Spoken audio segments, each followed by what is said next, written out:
আমি তো ব্যক্তি সালমানকে দেখেছি আমার মতন, আসলে আমি যা ছিলাম তাই, মানে একটু পকেটে বেশি টাকা যখন হয়েছে তখন খুঁজেছি কার নাই, তাকে গিয়ে দিয়েছি। হ্যাঁ, তখন অবশ্য ছিল বলে শুটিং টুটিং শেষ করে 12টা 12:30 দিকে ড্রাইভের খুব নেশা ছিল, এবং গাড়িও চালাতো খুব, মানে সাঁই একেবারে পছন্দের। সবাই বলে হ্যাঁ, সবাই বলে এবং ঠিক বলে। আমার গলির সামনে দিয়ে তো ঘোরাতো গাড়ি, যখন ঘোরাতো চ্যাট চ্যাট চ্যাট চ্যাট করে চাকার শব্দগুলো হতো, মডেল পাইলে তো উড়াই দিত। তো হয়তো সালমান আগুন কি হলো, তাই তো হলো, সবাই ভাবছে যে সালমান গাচ্ছে, এমন বেশি ম্যাচ করলো। তারপরে অন্যান্যদের অন্য সেক্টরে যখন গান গাইলাম, সেটা ভায়োলেন্ট সেক্টর হোক, সেটা কমেডিয়ান সেক্টর হোক, কেউ বুঝতেই পারে না এই যে এটা আমার গলা। সালমানের গান কিন্তু আরো দু একজন গেয়েছে, হ্যাঁ, কিন্তু ওই গানগুলো কিন্তু মেগা হিট। হ্যাঁ, কিন্তু আমার সামনে যখন কেউ বলে যে ভাই আপনার ওই গানটা তো খুব সুন্দর, আমি কিন্তু কিছু বলি না, বুঝছিস, চেপে যাই।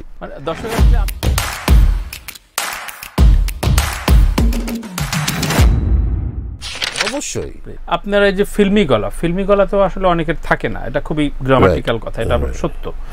তো এই যে আপনাকে ইউজ করলো না, এটা ইন্ডাস্ট্রির ক্ষতি হলো না আপনার মনে হয়? না না না না, কারোর জন্য কারো ক্ষতি হয় না তানভীর, কারণ আপনি বিনয় দেখাচ্ছেন তো? না, কোনো বিনয় দেখাচ্ছি না। না, বলা হয়েছে এর মধ্যে অনেক সিল্কি ভয়েস, আরোপিত ভয়েস চলে এসছে, এর জন্য গান হিট হয়নি। অনেক ফিল্ম হয়েছে, ফিল্ম হিট হয়েছে, না গান হিট হয় নাই এটা বলিস, গান বের হয়ে আসে, গান হিট হয়েছে টিকে নাই, ওটাই তো, মানে সেটাই বলবি, বের হয়ে হ্যাঁ ঠিক আছে, ওইটা যদি তোর বের হয়ে আসা ওই সিনোনিম দিতে পারিস, দিতে পারিস, টেকে নাই একটা গানও। হ্যাঁ হ্যাঁ, এই যে তোর কয়েকদিন আগেও তো দেখলাম কি প্রিয়তমা, কারণ প্লেব্যাক তো সবার জন্য না। প্লেব্যাক অবশ্যই সবার জন্য না, অবশ্যই সবার জন্য না।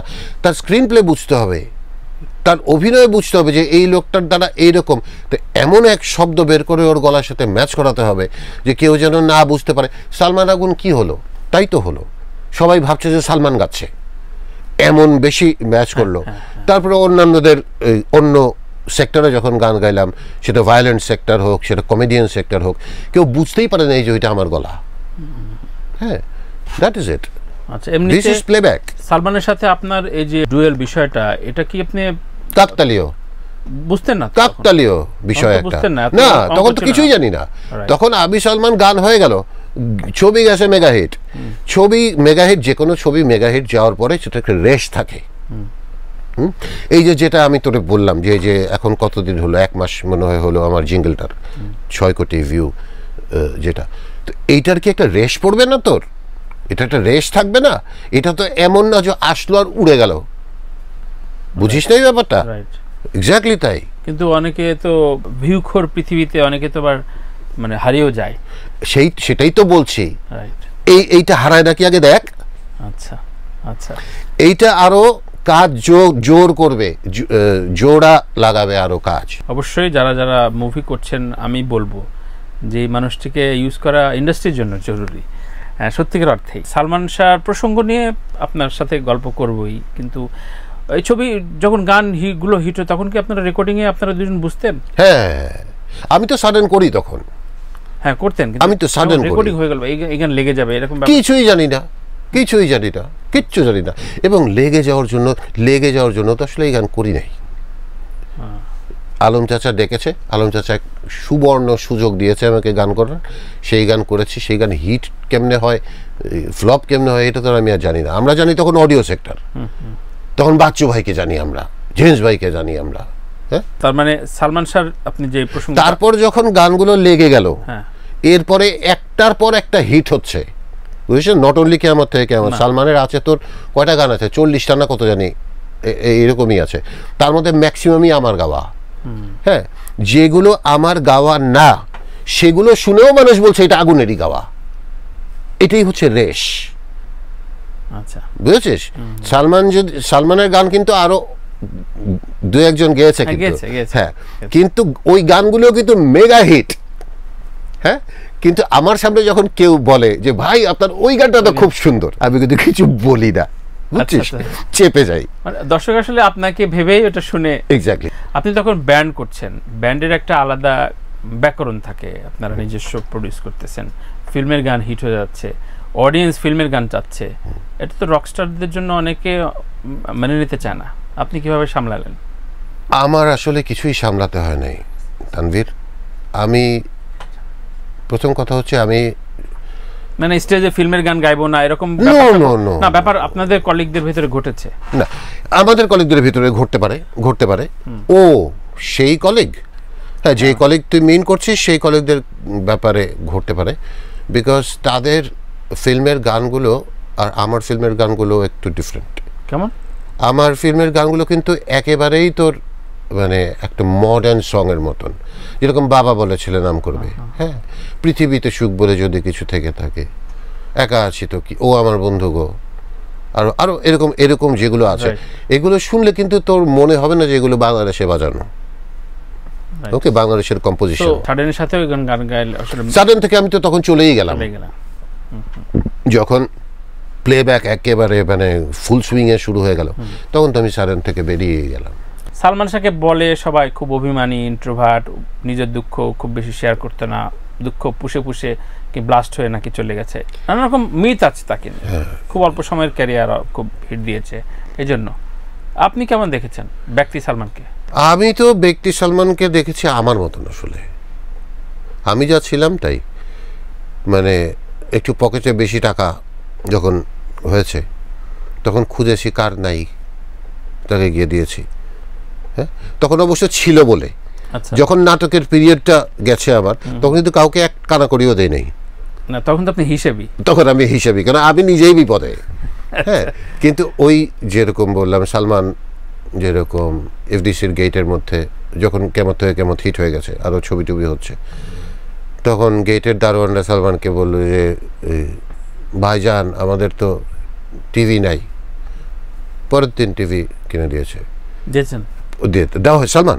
আচ্ছা, পরের দিনই যে ওরা দেখছে এইগুলি আসলে ছোট ছোট ভালোবাসা কুড়িয়ে মানুষদের সালমান তো অনেক পেয়েছে আল্লাহর থেকে, ডেফিনেটলি। নাইলে এই 3.5 বছরের ক্যারিয়ারে তানভীর এত কিছু, মানে এত কিছুও না, ওকে কিভাবে সংজ্ঞায়িত করা হবে, এটা কিন্তু একটা টেনশনের ব্যাপার। কিন্তু আসলে টেনশন কারণ তুই কোন দিক থেকে তাকে তুই সংজ্ঞায়িত করবি।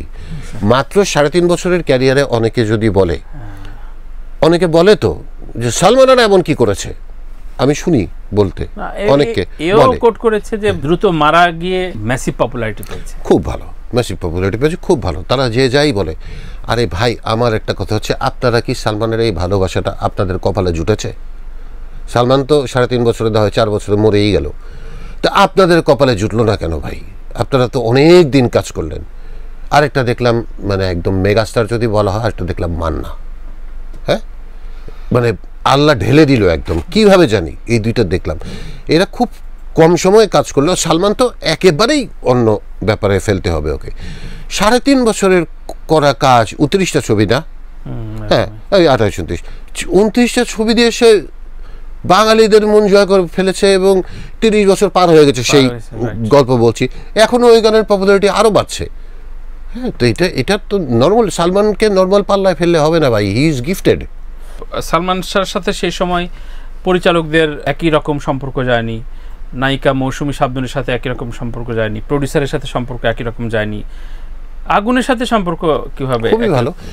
মানে কি আপনি কি বড়ি খাওয়াইতেন? মানে কি বড়ি খাওয়াইতাম না, আমি আমার গানের বড়ি খাওয়াইতাম। আপনাদের গোপন বিষয় ছিল? আমাদের গোপন কোনো বিষয় ছিল না, আমি আমার গানের বড়ি খাওয়াইতাম, ও ওর অ্যাক্টিং এর বড়ি দিত। এই দুইটা মিলে মেগা কিছু হতো, মানুষগুলি সেগুলো নিত, দ্যাটস অল। এখনো তো স্টেজে উঠে ওর বাইরে তো আর যেতেই পারি না আমি। ওই দুই একটা 4টা ইংলিশ গান গাই হয়তো। অন্য কেউ গান রেকর্ড করছে, সালমান আপনার কথা রেফার করেছে প্রোডিউসার? আমরা এই কাজগুলি তখনও শুরু হয়নি না। আমি একটা জিনিস বলি, ইঙ্গিত দিলাম মনে হচ্ছে খুব হচ্ছে পরবর্তীতে। ইঙ্গিত দেওয়ার ব্যাপারটা আমি একটু বুঝাই বলি জিনিসটা, এটা খুব মজার। অনেকে বলে না যে খুরশিদ চাচা বলে রাজাক চাচার গান গেত সবসময়, খুরশিদ চাচা কিন্তু সবার গান গেত। হ্যাঁ, খুরশিদ চাচা কিন্তু সবার গান গেত, ছিল সেই ম্যাক্সিমামগুলি কত সংখ্যায় হিসাব করে দেখিস তো। আর আমার সালমান জিনিসটা মিলিয়ে দেখিস তো, টাইম কত কম এবং অ্যাচিভমেন্ট কত বেশি। আচ্ছা, হ্যাঁ, সালমানের সাথে প্রতিদিনই আমার প্রায় দেখা হতো। হ্যাঁ, ওর বাড়ি ছিল আমার বাড়ির জাস্ট উল্টা দিকে, রোডের এপার ওপার। তো রাত্রেবেলায় শুটিং টুটিং শেষ করে 12টা সাড়ে 12টার দিকে ড্রাইভের খুব নেশা ছিল, এবং গাড়িও চালাতো খুব, মানে সাঁই একেবারে পছন্দের। সবাই বলে হ্যাঁ, সবাই বলে এবং ঠিক বলে। আমার গলির সামনে দিয়ে তো ঘোরাতো গাড়ি, যখন ঘোরাতো চ্যাট চ্যাট চ্যাট চ্যাট করে চাকার শব্দগুলো হতো, মডেল পাইলে তো উড়াই দিত তো হয়তো আর গান বাজাইতো, প্রতিদিন আমরা শুনতাম। হয়তো বাসার থেকে বের হয়ে গানটা পার হওয়ার আগেই আমাদের ওটা ক্রস করতো, কান্ট্রি রোডস, জন ডেনভারের ওই গান। যখনই দেখতাম বাসার সামনে থেকে ঘুরছেও, তখনই দেখতাম যে এই গান আর হিরো, ওই যে সালমান যায় সবাই। কিন্তু আপনাদের যে জুটিগুলো হিট হলে বাঙালির একটা নিয়ম আছে যে ধরেন একটা ঈর্ষা পরায়ণ হওয়া, একটু বলা যে না ঠিক আছে অন্যকে দিয়ে দেখো, অন্যকে একটু ট্রাই করো, এই করো, এগুলো চলতো তো। শোন, এই জিনিসগুলি কিন্তু আমি জন্মের পর থেকেই দেখেছি। এই জিনিস যে আমাদের সময় আবির্ভূত হয়েছে, নট দ্যাট। এই জিনিসগুলো সারা জীবনই ছিল। অনেকে অনেক কিছু নিয়েই আমাকে জিজ্ঞেস করে যে এই যে ইদানিং মিডিয়ার চালচিত্র দেখছেন, কেমন দেখছেন? আমি বলছি ইদানিং তো দেখছি না। তোরা ইদানিং দেখতে পারিস, তোরা ইদানিং জয়েন করেছিস, আমি ইদানিং কেন দেখবো? আমি তো জন্মের পর থেকে এই দেখছি। তখন অ্যানালগ দেখেছি, এখন ডিজিটাল দেখছি। ফরম্যাট একই ফরম্যাট। তো ওইগুলা সামলান কিভাবে? আপনাকে বাদ দিলে হ্যাঁ, না বাদ দেওয়া হয়তো হয়েছে, কিন্তু আমার কান পর্যন্ত হয়তো আসে নাই খবরটা। ভয়ে আপনাকে কান পর্যন্ত হয়তো যে একটা এই ইমেজ একটা ক্রিয়েট করে ফেলছেন না? আলহামদুলিল্লাহ, ভালোই তো। মানুষজন দেখে যদি একটু সামান্য একটু ভয় পায়, তো ঠিক আছে, না ভাই আগুন ভাই আসছে, ওনারা আগে দিয়ে দাও ভাই।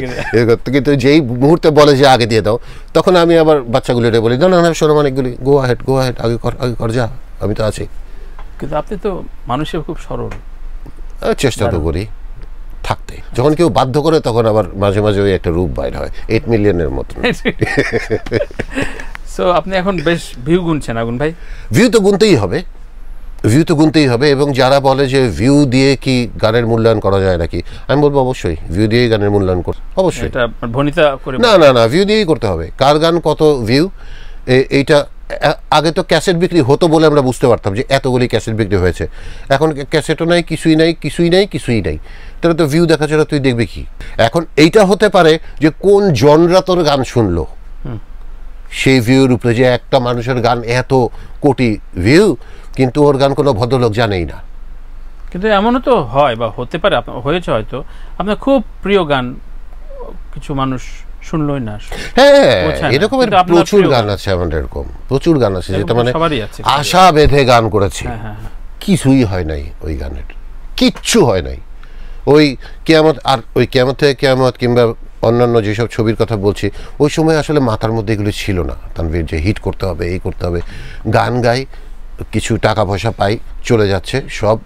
একটা গান হিট হলে আপনার স্টেজ শোর পেমেন্ট কেমন বাড়াইতেন? তখন আমাদের পেমেন্ট তো আহামরি কোনো পেমেন্ট ছিল না, কিন্তু আপনি হ্যাঁ পেমেন্টটা আমরা যা নেই ওইরকম, আমরা যে সাডেন থেকে যেই পেমেন্ট নেওয়া শুরু করেছিলাম, সেই কাজগুলোই পরবর্তীতে যখন কিয়ামত থেকে কিয়ামত রিলিজ হওয়ার পরে শুরু হলো, তখন ওগুলোর সাথে সাডেনের গানগুলি একটু রিলেটেড হলো। ওই কিয়ামত থেকে কিয়ামত টাইপের ছবিগুলো আমার ক্যারিয়ারটাকে একটু আপগ্রেড করতে সাহায্য করেছে, তাই না? That's it. ভালগারিটির সাথে আপনাকে সংযুক্ত করা হয়, আপনি সুন্দর ব্যাখ্যা দিয়ে একটু সেটার একটা পাশ কাটিয়ে চলে যাওয়ার চেষ্টা করেন যে না এগুলো গান না। গান তো হতেই পারে না এগুলি গান। কুক কুক কুক কুক কি গান? এই কুকুক না, কনার কুকুকটা ভালো শুনেছি আমি, শুনেছি। ওই যে চলিকে পিছে কিয়া হায়, শোন, ওইটা কি গান? কিন্তু মাধুরী দীক্ষিতের ওই গানটাতে যদি মাধুরীকে বাদ দিয়ে দেয়, শুধু অডিও চালিয়ে দেয়, তাহলে কিন্তু হবে না। শুধু অডিও চালিয়ে দিলে এই গান কিন্তু প্রাণই পাবে না।